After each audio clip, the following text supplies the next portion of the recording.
আমাদের জীবনের সবচেয়ে সুনিশ্চিত বিষয় হচ্ছে মৃত্যু। ইমাম শাফি বলেছেন যে ওয়াজ শুনতে চায়, মৃত্যুই তার জন্য বড় ওয়াজ। মাজারে সেজদা দেয়া যাবে? বিশ্বনবী বলেছেন, নাহাইতুকুম আন জিয়ারাতিল কুবুর আলআনা ফাজুরুহা ফাইন্নাহা তুযাক্কিরুল আখিরা। বিশ্বনবী বলতেন, আমি একটা সময় তোমাদেরকে কবর জিয়ারত করতে নিষেধ করতাম, কিন্তু এখন আর নিষেধাজ্ঞা নাই, প্রত্যাহার করে নেওয়া হলো, তোমরা কবর জিয়ারত করো। কেননা কবর জিয়ারত করলে আখিরাতের কথা স্মরণ হয়। বাবার কবর যখন জিয়ারত করবেন তখন আপনার মনে পড়বে, হায় রে, আব্বাকে তো এই কবরে রেখে গেলাম, আমিও তো বয়স্ক হতে শুরু করেছি, আমার ছেলেটাও একদিন আমার এসে রেখে যাবে। ঠিক কিনা? This is the circle of life. এটাই জীবনের সার্কেল। ঘুরে ফিরে আমাদেরকে আবার চলে যেতে হবে। কুল্লু নাফসিং, everyone has to taste the taste of death. প্রত্যেককে মৃত্যুর এই স্বাদ গ্রহণ করতে হবে। কেউ বাঁচতে পারে নাই। ফেরাউন পারে নাই, নাকি পারছে? নমরুদ, শাদ্দাদ, কারুন, আবু জাহেল, এখনো যারা নেতাবি দেখায়, বেঁচে থাকতে পারবে? চলে যেতে হবে। The most certain thing in our life is death, and the most uncertain thing in our life is the time of death. আমাদের জীবনের সবচেয়ে সুনিশ্চিত বিষয় হচ্ছে মৃত্যু। মান আরাদা ওয়াইদান ফাল মাউতু ইয়াকফি। ইমাম শাফি বলেছেন যে ওয়াজ শুনতে চায়, মৃত্যুই তার জন্য বড় ওয়াজ। কেউ থাকতে পারবে না, চলে যেতে হবে। এই জীবনের সবচাইতে সুনিশ্চিত বিষয় হচ্ছে যে আমাদেরকে চলে যেতে হবে। We have to go back to our Lord. আমাদেরকে আমাদের রবের দরবারে হাজিরা দিতে হবে, ফিরে যেতে হবে। আর পাই টু পাই তিনি হিসাব নিয়ে ছাড়বেন।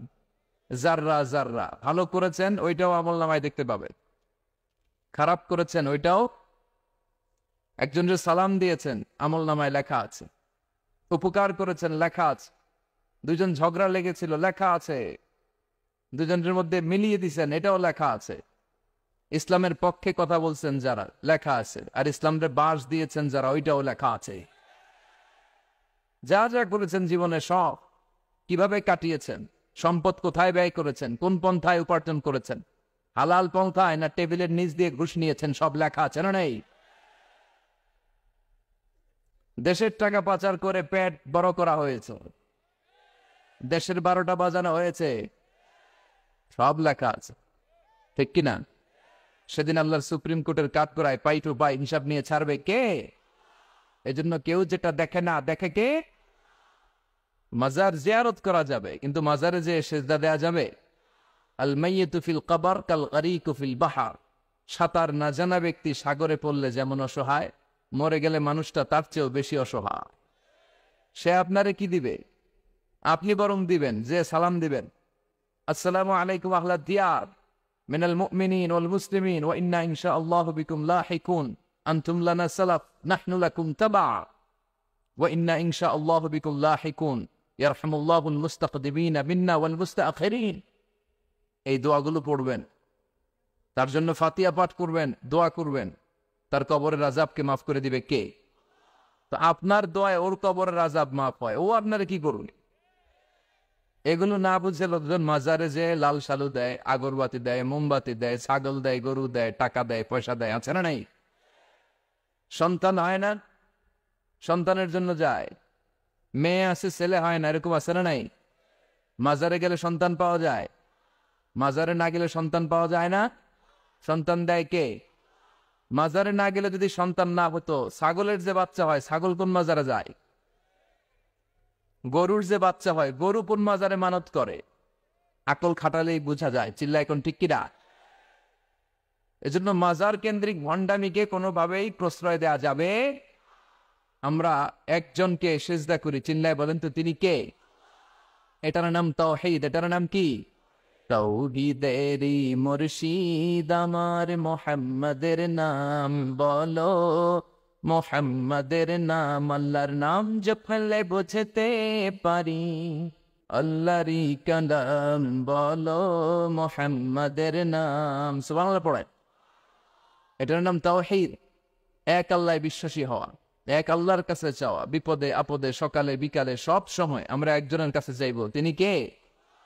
আপনার যা লাগবে সবও যদি সবাইকে সব দিয়ে দেয়, তারপরও তার ধনভাণ্ডারের কিছু কমবে? কি বিশাল ধনভাণ্ডারের মালিক, কি ক্ষমতার মালিক, কি মর্যাদার মালিক। এই দামি আল্লাহরে রেখে দিয়ে আমরা মাজারে যেয়ে সেজদাতে, মাজারে যেয়ে চাই। এজন্য মাজারে চাওয়া যাবে না, চাইতে হবে কার কাছে? আল্লাহ তুমি আমাদেরকে সহি সমঝ দান করো। আমরা পড়ি আমিন, আরো জোরে পড়ি আমিন। আর কোরআন থেকে কথা বললেই সেখানে শুনবার জন্য পঙ্গপালের মতো আমরা একত্রিত হয়ে যাই। এই কোরআনের আওয়াজকে এদেশ থেকে স্তব্ধ করা যাবে না, ঠিক কিনা? অনেক ষড়যন্ত্র ছিল, আছে, থাকবে, কিন্তু এই পথ থেকে আমরা পিছনে সরবার মানুষ নয়। চিল্লা এখন ঠিক কিনা? বিশ্বনবীর আলটিমেটাম দেয়া হয়েছে, আমাদেরকেও আলটিমেটাম দেয়। বিশ্বনবীর আলটিমেটাম দেয়া হলো, তোমাকে নারী দেয়া হবে, সম্পদ দেয়া হবে, ক্ষমতার চেয়ারে বসিয়ে দেয়া হবে। 3 দফা, 3 দফা দেয়া হলো নবীরে। কয় দফা? নারী দেয়া হবে, সম্পদ দেয়া হবে, ক্ষমতার চেয়ার দেয়া হবে। এই লা ইলাহা ইল্লাল্লাহ মুহাম্মদুর রাসূলুল্লাহ এর দাওয়াতকে তুমি বন্ধ করে দাও। বিশ্বনবী বললেন, তোমাদের 3 দফা, আমার তো 1 দফা। বিশ্বনবীর কয় দফা? লাউ ওয়াদাউ আশ-শামসা ফি ইয়ামিনি ওয়াল কামারা ফি ইয়াসারি। নারী, সম্পদ আর ক্ষমতা, এটা তো ছোট্ট একটা বিষয়। আকাশের চাঁদ যদি এক হাতে দাও, সূর্য যদি আরেক হাতে দাও, এই কালিমার রাস্তা থেকে কেউ আমারে পিছনে সরাতে পারবে না। এজন্য ইসলামের বিজয় অবশ্যম্ভাবী। বিশ্বাস হয়? ওয়াদাটা কার? ইসলামের আওয়াজকে থামিয়ে দেয়া যায়? ওরা ইসলামকে মাটিতে গেড়ে ফেলতে চায়, কিন্তু ইসলাম হচ্ছে চারা বীজের মতো, মাটিতে গাড়লে আরো উপরের দিকে ওঠে। সুবহানাল্লাহ পড়েন। ইসলামের বিজয় অবশ্যম্ভাবী, গোটা বিশ্বব্যাপী ইসলামের জয় জয়গান। মুসলমান হওয়ার সংখ্যা বাড়ছে, আলহামদুলিল্লাহ পড়েন। ইউরোপ আমেরিকাতে দিন দিন মুসলমান বাড়ছে। 2070 সালে ইউরোপ এবং আমেরিকাতে ধারণা করা হচ্ছে খ্রিস্টানের চেয়ে মুসলমানের সংখ্যা বেড়ে যাবে। মসজিদ মাদ্রাসা বাড়ছে, ইসলামিক ইনস্টিটিউশন বাড়ছে, ইসলামিক রিসার্চ বাড়ছে, হালাল ইকুইপমেন্ট, হালাল এন্টারটেইনমেন্ট, হালাল রিসার্চ বিশ্বব্যাপী জনপ্রিয় থেকে আরো জনপ্রিয় হচ্ছে। এজন্য ইসলামের বিজয়কে কেউ ঠেকিয়ে রাখতে পারবে? ওই ইসলাম পেয়ে আমরা খুশি না বেজার? এজন্য সব সময় নামাজের পরে আমরা পড়ি রাদিতু বিল্লাহি ওয়া বিল ইসলামি দীনা। আল্লাহকে রব হিসেবে পেয়ে আমরা খুশি, ইসলামকে ধর্ম হিসেবে পেয়ে আমরা খুশি, ঠিক কিনা? আমাদের জীবনের প্রতিটা অঙ্গনে যেন আমরা ইসলামকে মানতে পারি। আল্লাহ তৌফিক দাও। আরো জোরে পড়েন আমিন। আসুন আমরা আল্লাহর নামের 3টা তাকবীর দেই, তারপরে আলোচনা শুরু করি। প্রথম তাকবীর দিবেন যারা বিবাহিত আছেন তারা, দ্বিতীয় তাকবীর যারা অবিবাহিত তারা, তৃতীয় তাকবীর সবাই মিলে। এটার উদ্দেশ্য আপনাদের ঝিমানি টিমানি আসলে ওটা যেন কেটে যায়, আপনারা যাতে তরতাজা হয়ে ওঠেন। তারপরে আমরা কোরআন থেকে কিছু কথা শেয়ার করবো ইনশাল্লাহ। পড়ে বিবাহিত কারা কারা আসছেন দেখি হাত তোলেন।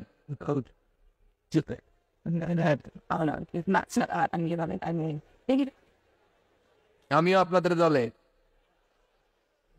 হাত নামান। অবিবাহিত কারা কারা আসছে দেখি, এই 1 হাত তোল, 2 হাত করে তুলতেছে। আসছে, তারাও কম না, এবার আসছে, অনেক আসছে, মাশাআল্লাহ। হাত নামান। শুরুতে বিবাহিতরা তাকবীর পড়বেন, আমি পড়বো লিল্লাহি তাকবীর, বিবাহিতরা পড়বেন আল্লাহু আকবার। এই লাকসামে বিবাহিতদেরকে বিবাহিতই বলেন না অন্য কিছু বলেন? হ্যাঁ, বিবাহিত।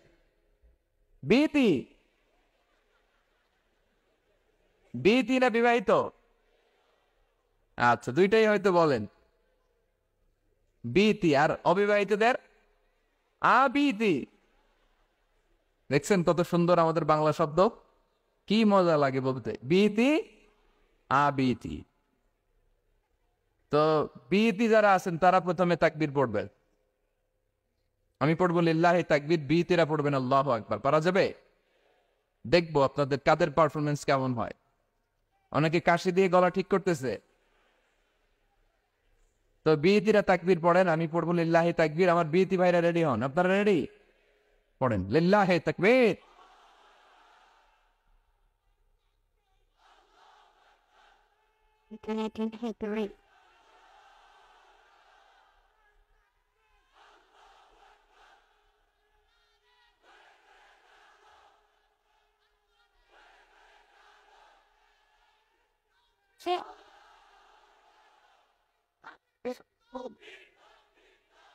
মাশাআল্লাহ তাবারাকাল্লাহ।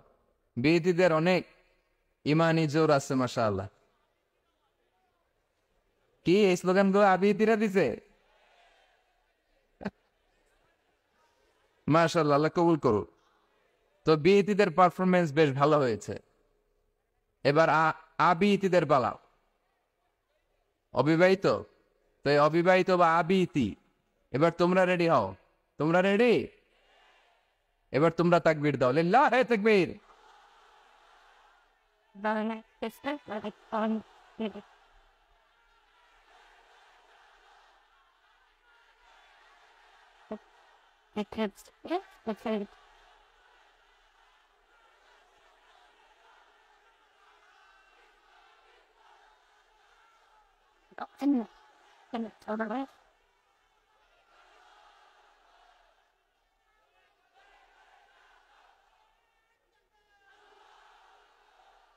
মাশাআল্লাহ তাবারাকাল্লাহ। আল্লাহ আমার আবিতি ভাইদেরও কবুল করো। সব শেয়ানা শেয়ানা, কেউ কারোর চেয়ে কম না। আচ্ছা, এবার সবাই মিলে তিনটা তাকবীর পড়েন, লিল্লাহি তাকবীর।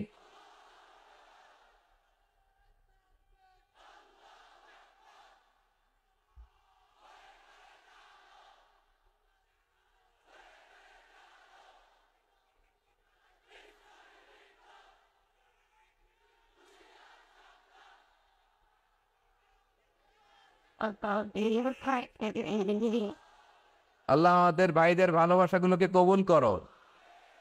এই যে কোরআনের প্রতি আবেগ উচ্ছ্বাস, এটাই প্রমাণ করে এদেশে ইসলামের বিজয়কে কেউ ঠেকিয়ে রাখতে পারবে না। এটা অসম্ভব। Today or tomorrow, today or, ইসলামের বিজয় হবেই। টুডে অর টুমরো আমাদের সংসদ ভবনে আমাদের লাল সবুজের পতাকার পাশে শোভা পাবে লা ইলাহার পতাকা। এটা আমাদের বিশ্বাস, এটা আমাদের স্বপ্ন। আমরা ইসলামকে একটা বিজয়ী শক্তি হিসেবে দেখতে চাই। বিশ্বনবীকে আল্লাহ তাআলা অনেক দায়িত্ব দিয়ে পাঠিয়েছেন। প্রাইম রেসপন্সিবিলিটি, দায়িত্ব হচ্ছে লিউযহিরাহু আলা দীনি কুল্লি। পৃথিবীতে মানব রচিত যত মত, যত পথ, যত কথা, যত আইডিওলজি, যত ডক্ট্রিন আছে, সব কিছুর কবর রচনা করে ইসলামের পতাকা উড়াইয়া দিতে হবে। এটা বিশ্বনবীর প্রাইম রেসপন্সিবিলিটি। এই দায়িত্ব নিয়ে বিশ্বনবী এসেছেন। আমরাও যেন ওই পথের পথিক হতে পারে। আল্লাহ তৌফিক দাও।